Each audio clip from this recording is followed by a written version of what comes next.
தோழர் நல்லக்கண்ணு அவர்கள்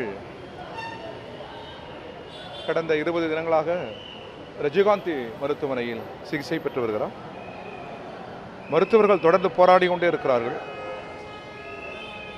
ஆனாலும் தோழர் ஆர்என்கே அவர்களின் உடல்நலம் பின்னடைந்து கொண்டே இருக்கிறது. தன் வாழ்நாள் முழுவதும் ஏழைகள், எளியவர்கள், துன்பப்படுகிறவர்கள், துயரப்படுகிற மக்களுக்காக ஓடோடி உழைத்து கொண்டிருந்த அவர்